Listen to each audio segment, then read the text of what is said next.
Finalmente el gobierno dio el brazo a torcer después de un aumento de la nafta en boca de expendio de más del 20% en solo un mes, que es muchísimo. El titular de YPF anunció ayer un congelamiento de los precios por 45 días para paliar la crisis energética. ¿De dónde me suena eso? ¿De dónde puede ser?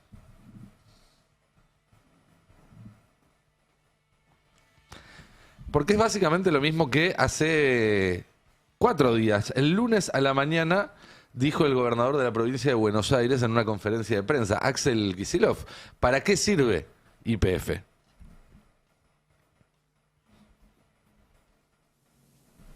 $2.000 ya está la nafta en mostrador. ¿Para qué YPF debe ser nacional? ¿Para qué tiene que ser nacional?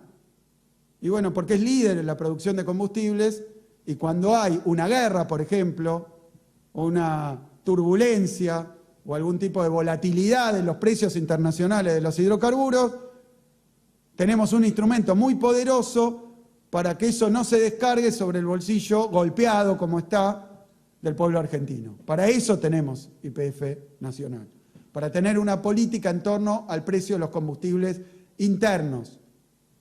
Sobre todo cuando, gracias a haberla nacionalizado, ya logramos de nuevo el autoabastecimiento. Entonces, llamo al gobierno a que cuide el bolsillo de la gente. Lo ha hecho Italia, lo han hecho muchísimos países con respecto al aumento de los combustibles. México, en muchísimos países. Sobre todo los que producen petróleo, los que tienen combustible propio. Muchísimos países. Por segunda vez entonces en una semana el título podría ser que Kicillof tenía razón. Primero con lo YPF y segundo con lo YPF. Pero lo salieron a matar cuando lo dijo. Le dijeron comunista otra vez. Le dijeron por culpa de ese tipo de declaraciones es que no hubo inversiones. Incluso Ramiro Marra lo llegó a comparar con Nicolás Maduro. Por sugerir que YPF podía de alguna manera hacer de colchón para que los precios internacionales no se trasladen directo al surtidor. Tenemos ahí la placa con el tuit de Ramiro Marra que dice: Kicillof es el político más estúpido de todos. No solo se tira flores por haber estatuizado YPF, sin tener en cuenta el quilombo en que nos metió, sino que también ahora pide congelar el precio de la nafta. Está siguiendo literalmente el mismo camino que Maduro. Bueno, bienvenido, camarada Horacio Marín, a las filas del Partido Socialista Unido de Venezuela, porque es básicamente lo que se anunció. Está bien, es cierto, YPF tiene un robusto departamento de marketing, entonces no le dicen congelamiento de precios, le dicen buffer. Antes había micropricing, ahora hay buffer. No voy a bailar, quédense tranquilos. Pero anuncia, hemos decidido realizar un buffer de precios de combustibles por hasta 45 días, comenzando a partir de hoy, para mantener aproximadamente estables los precios en los surtidores. Es buenísimo, porque ni siquiera es que te garantiza, aproximadamente estables.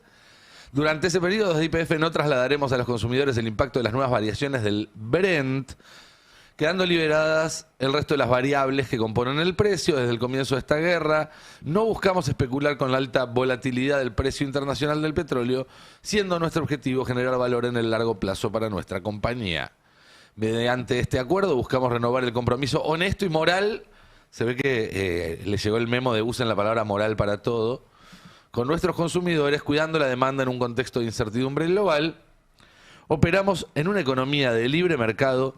Las empresas observamos la oferta y la demanda y definimos las mejores estrategias comerciales para acompañar a nuestros clientes. No sea cosa que te acusen de madurista.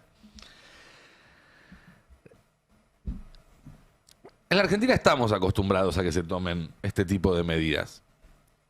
Pero no hay que leer esta decisión de YPF como una continuidad de políticas que se aplicaron, por ejemplo, durante el gobierno del Frente de Todos. No. Resulta mucho más claro leerlo como parte de la expansión de la emergencia de energía global que estamos viendo desde hace un mes por la guerra. Porque, obviamente, y aunque lo quieran disfrazar de otra cosa, están tomando una medida que les resulta incómoda. para su libreto, el libreto de la escuela austríaca. Pero no es casualidad que se toma esto 48 horas después de que Chile toma medidas también respecto a la crisis energética, como charlamos acá durante el día de ayer, medidas de subsidios y demás. Porque es cuando está llegando la ola expansiva de esta crisis a América Latina, que llega después que el resto del mundo, porque estamos más lejos, porque tenemos un sistema energético que no depende de la energía del Golfo para funcionar, como sí pasa con Asia o con algunos países de África o con Europa incluso. Pero las ondas expansivas de este conflicto van a terminar alcanzando a todos. Y esto es algo que acá venimos contando y advirtiendo desde el primer día. Y ahora es cada vez más evidente. Miren este gráfico. Este gráfico es muy, muy claro. Es de lo más claro que he visto para entender la crisis del estrecho de Hormuz. Porque las barras celestes que ven en la mitad izquierda del gráfico, quienes nos siguen en algún dispositivo con pantalla, muestra que hasta el 27 de febrero y desde el 1 de ese mes, un promedio de 129 barcos por día atravesaba el estrecho de Hormuz, con su carga de gas natural líquido, de petróleo, de insumos para fertilizantes, de insumos para hacer plásticos, de insumos para hacer fármacos. Y que después de que empezó el ataque de Estados Unidos a Israel e Irán, el promedio entre el 1 y el 29 de marzo fue de 6 barcos por día. 6 barcos por día. Y eso explica entonces el tamaño de la crisis energética que tenemos ahora, que según leía en un artículo publicado por la Asociación Internacional de Energía, implica un faltante ya hoy más grande que la crisis, las dos grandes crisis del petróleo de la década del 70 combinadas. Ayer salió una entrevista en la tele, que luego se viralizó en redes sociales, con el jefe de finanzas y commodities de SocGen, que es una financiera muy importante de Europa, Société Générale. Escuchen lo que dice porque es realmente impactante. No sé, Michael, si has visto esa carta que reveló políticos sobre Europa, que los europeos deberían considerar viajar menos para evitar la escasez de energía. Una recomendación del jefe de energía de la UE. Hemos estado siguiendo la escasez en Asia, en mercados individuales. Sé que tú has estado haciendo lo mismo. He estado leyendo tu investigación. ¿Dónde estamos con eso? ¿Y cuándo llega eso a las costas de Europa? Bueno, les pondré un ejemplo. Así que el último buque que transporta combustible para aviones al Reino Unido va a llegar aquí en 48 horas y no habrá más después de eso. Así que Asia ya está sintiendo la presión. Han oído que España y otros países están eliminando los impuestos especiales sobre la gasolina y el diésel. Así que está empezando a sentirse aquí ahora. Básicamente lo que está diciendo es, los barcos que salieron del estrecho de Hormuz el 27, el 26, el 25 de febrero, hace un mes y pico, están llegando ahora a Inglaterra. Es decir, ahora se empieza a sentir, en todo caso, el faltante. Y el jefe de la Agencia Internacional de Energía dijo que los problemas de abastecimiento que vimos en marzo van a agravarse en abril y que el shock va a impactar sobre todo en Europa. Y el mismo día, uno de los jefes de Shell, que es una de las principales empresas energéticas del continente europeo, dice lo mismo. Advierte que Europa será la siguiente tras la escasez de combustible que sufre Asia. Y después de Europa viene América. La onda expansiva funciona así, es como cuando tirás una piedra en un lago y se van abriendo los anillos. Pero miremos lo que está pasando ahora. Noticias de las últimas 24 o 36 horas. Porque se acuerdan que yo la semana pasada les contaba, la primera semana pasó esto, la segunda semana pasó esto. Bueno, ahora todos los días está pasando. Malasia, un país de casi 40 millones de habitantes, uno de los más importantes del sudeste asiático. Produce y exporta crudo y gas, no es un país importador. Bueno, el primer ministro anunció que desde el 15 de abril todos los trabajadores de la administración pública van a tener que trabajar desde sus casas para ahorrar energía. Corea del Sur, otro país importante de Asia. Bueno, el presidente que dice, ahorremos hasta la última gota de combustible. Hago un llamamiento sincero a todos los ciudadanos para que participen activamente en movimientos de ahorro energético en su vida diaria, como el uso del transporte público y el ahorro de electricidad. En Inglaterra ya se cancelan vuelos de cabotaje por escasez de combustible para aviones. Han comenzado las cancelaciones de vuelos en el Reino Unido, entre distintos aeropuertos internos. La inestabilidad global y la menor demanda son las culpables. Además, se aplicará un recargo temporal por ajuste de combustible. Las aerolíneas low cost, que en Europa son muy comunes y que son obviamente las que quedan más apretadas cuando se pierde el margen de ganancia, ya avisan que van a tener que dejar de operar. Ryanair, que es una de las grandes empresas low cost en el mercado internacional, advierte posibles interrupciones en el suministro de combustible para aviones en mayo. En Francia ya hay faltantes en estaciones de servicio. Cientos de gasolineras francesas se quedaron sin combustible debido a la prisa de los conductores por llenar sus vehículos tras la introducción de topes en los precios del combustible a causa de la guerra en Oriente Medio. De 900 estaciones de servicio que se han quedado sin al menos un tipo de combustible, 700 pertenecen a Total Energies, que es la misma empresa que había decidido hace una semana ponerle un tope de 1,99 al precio del galón. Es decir, la que tenía un poquito más barato está yendo todo el mundo a cargar ahí y está empezando el desabastecimiento. Pero como venimos contando acá, y disculpen si soy reiterativo, pero esto es importante porque se nos está viniendo encima, porque no lo vas a encontrar en otros portales, porque no lo vas a encontrar en los noticieros.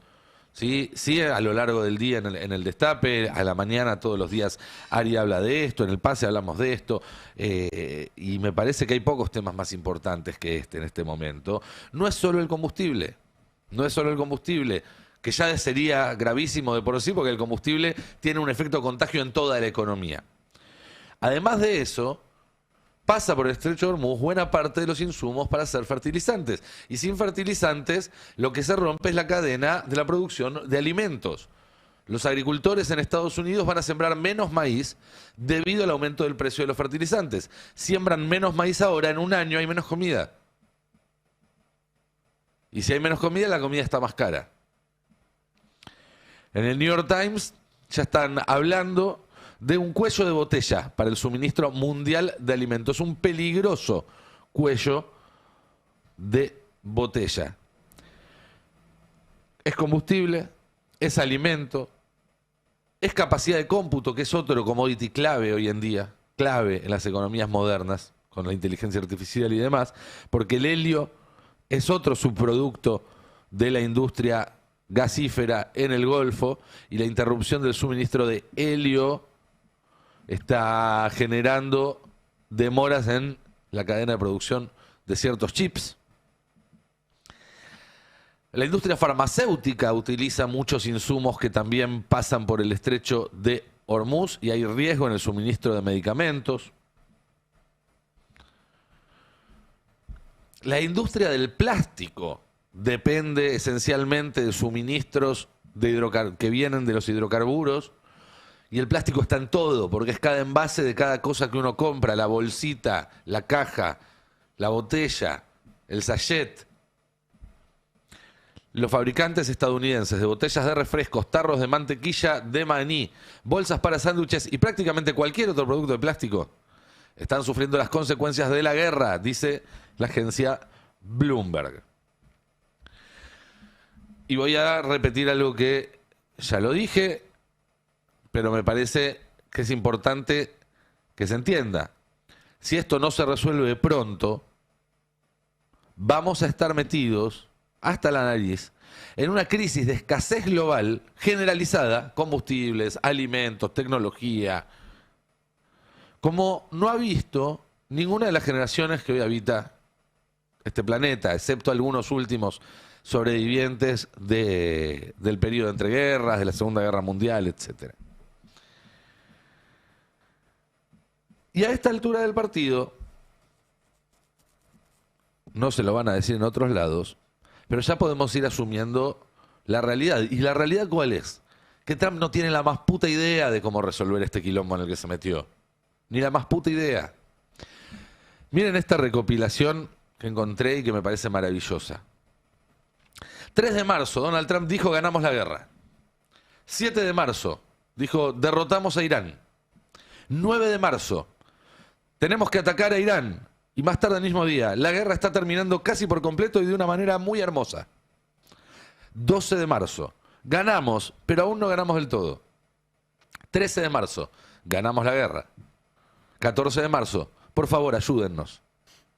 15 de marzo, si no nos ayudan, sin duda voy a recordarlo.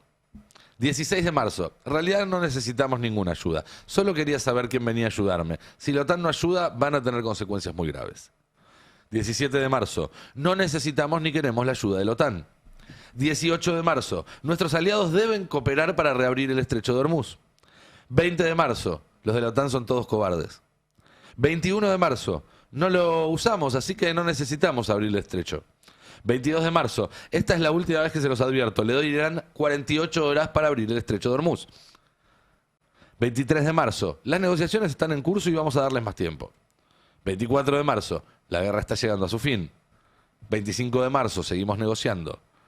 26 de marzo, Irán suplica por la paz. Nos hicieron un regalo, así que vamos a darles más tiempo. 27 de marzo, las conversaciones van muy bien. 28 de marzo, la guerra va a terminar pronto.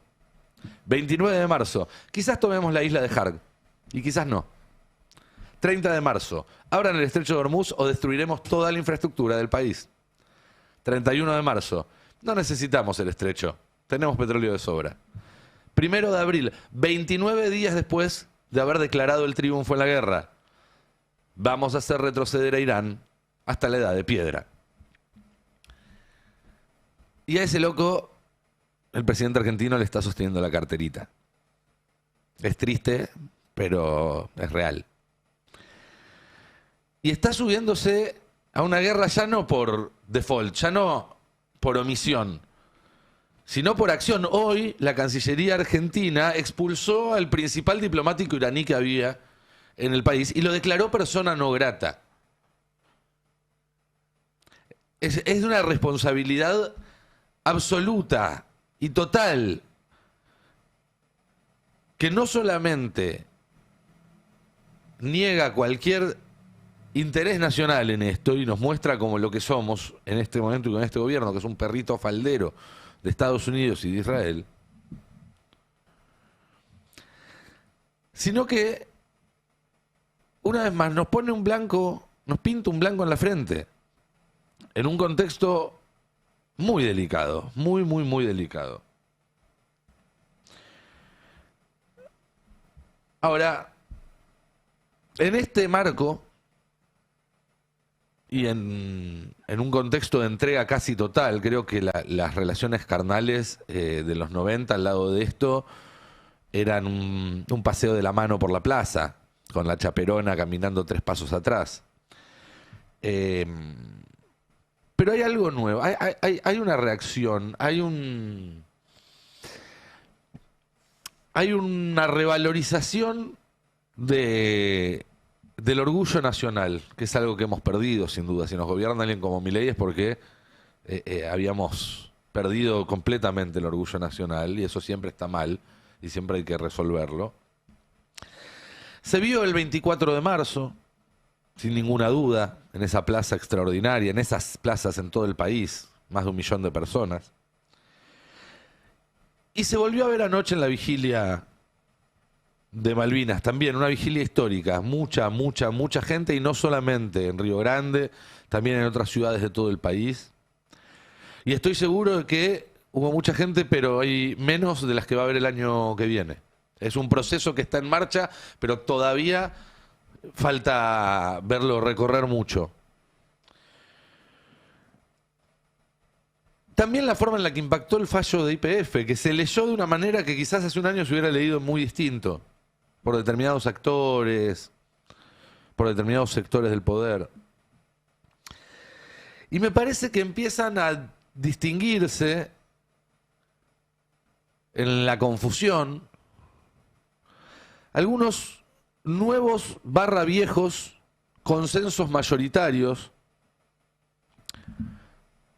que formaron parte de la identidad nacional durante muchas décadas, que se fueron desgastando, quizás perdiendo sentido, y que pueden ser el punto de partida para pensar nuevos consensos hacia el futuro y nuevas construcciones mayoritarias hacia el futuro. Que somos un país de paz es uno de ellos. Que somos un país soberano es otro. Que somos un país que solo quiere ser grande para la felicidad de su pueblo, un país que reclama por el derecho a defenderse y a defender su soberanía, pero que no quiere participar en guerras de agresión. Y respecto a la vigilia de anoche, quería hacer un par de reflexiones más y ya con esto termino y podemos charlarlo acá con la mesa, que a lo mejor no están de acuerdo y lo discutimos. Me gustaría discutirlo y también me gustaría estar de acuerdo. Podemos hacer las dos cosas, primero discutir y después ponernos de acuerdo. La primera es que hacer política es actuar y causar efectos con lo que uno hace. Por eso es que acá nos quejamos siempre de los comunicados en Twitter.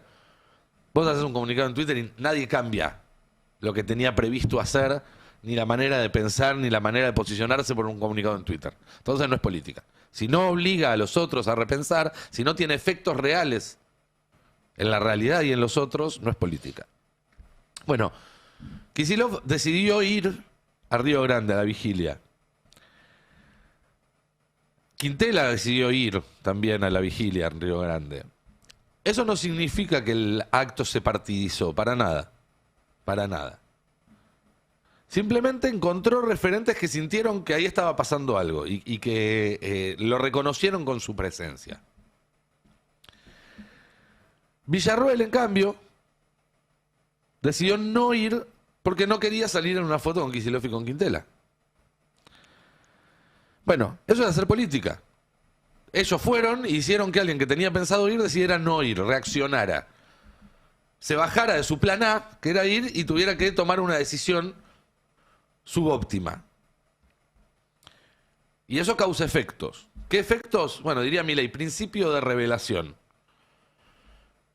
Para empezar, Villarroel tan nacionalista no es, tan malvinera no es, porque si no, no dejaría de ir para no salir en una foto. Si realmente le importara todo lo que dice que le importa, bueno, mala suerte, el que quiera estar en la foto, que esté en la foto.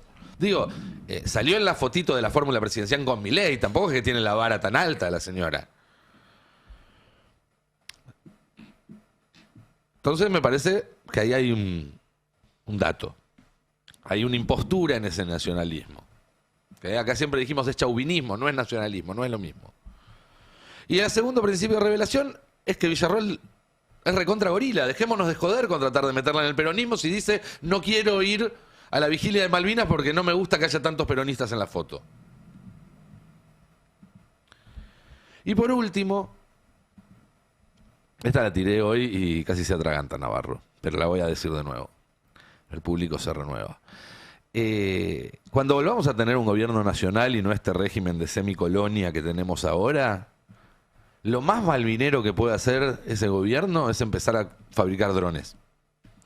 Porque si algo aprendimos de lo que está pasando en el último mes en el mundo, es que no es necesario, va a ser importante con el tiempo, sí, volver a tener aviones, submarinos, una flota, pero todas esas cosas son caras y llevan mucho tiempo.